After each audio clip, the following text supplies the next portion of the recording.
Bonjour! Aujourd'hui on se retrouve pour un nouvel épisode des Crazy Facts. Comme vous avez pu le voir, nous avons eu notre premier reptile, un Corelophus ciliatus, ou plus communément appelé gecko à crête. Et j'avais envie de vous partager ce que j'avais trouvé de surprenant au cours de mes observations. Et en premier lieu, nous allons nous pencher sur la particularité qu'a le gecko à crête et quelques autres geckos à pouvoir marcher sur des parois verticales, sans ventouse ni même produit adhésif.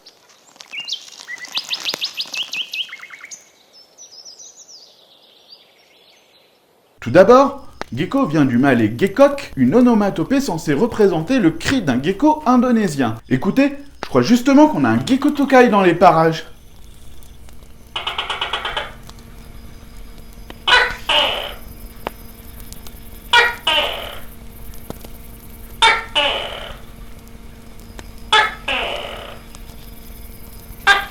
Waouh, le bordel que ça fait! En période de reproduction, j'aimerais pas être à côté. La plupart des geckos sont nocturnes. On peut les reconnaître à la pupille de leurs yeux qui sont fendus comme des yeux de chat. Alors ok, le gecko léopard lui est plutôt diurne et cavernicole.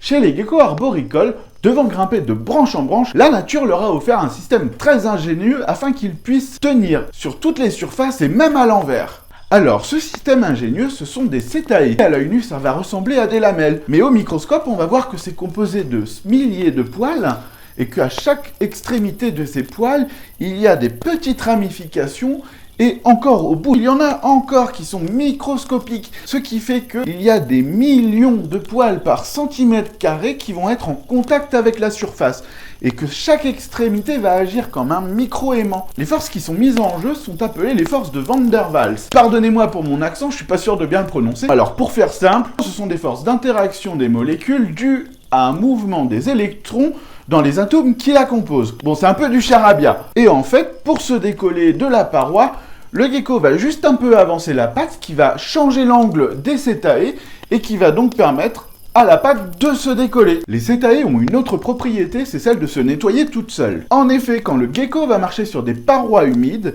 l'eau ne va pas pénétrer entre les cétae, mais par contre va capturer les saletés qui s'y seront collées. En se déplaçant, le gecko va garder ses cétae propres et toujours opérationnels. D'ailleurs, on sait qu'un des premiers signes pour reconnaître qu'un gecko est malade, c'est quand il a du mal à grimper sur une paroi lisse. Donc on peut penser que les cétae ont du mal à se nettoyer. D'ailleurs, le gecko à crête possède aussi des cétae au bout de la queue. On peut penser que c'est pour l'aider à se déplacer plus facilement dans les branches. Comme souvent, l'homme s'inspire de la nature pour innover. Et d'ailleurs, en ce moment, il y a quelques projets civils et militaires visant à créer un produit avec les mêmes propriétés.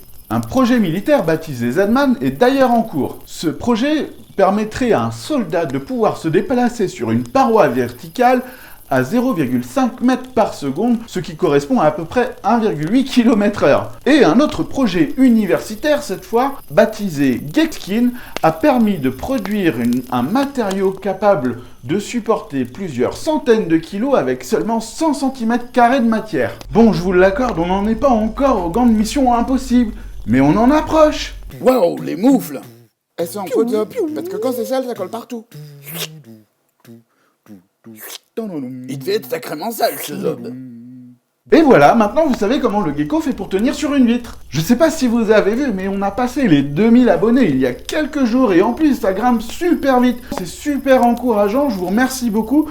J'ai l'impression que les nouveaux changements vous ont plu. N'hésitez pas à me mettre en commentaire si vous avez des idées de décor. J'essaierai de trouver ce que je peux faire pour faire des petits changements de temps en temps à ce sujet. Il va bientôt y avoir le direct Facebook, donc surtout surveillez la page Facebook d'ici peu. Nous on se retrouve jeudi prochain pour une nouvelle vidéo. Et n'oubliez pas, c'est pas la petite bête qui va manger la grosse. Quoique. Et voilà, pendant que je monte la vidéo, il y a mon ami Snake Reptile qui vient de sortir la vidéo sur l'unboxing des blagues que je lui ai offert, et apparemment tout s'est bien passé. Du coup, vous êtes nombreux à me rejoindre. Merci beaucoup et surtout merci à toi Fred. À très bientôt et cette fois je vous laisse pour de bon.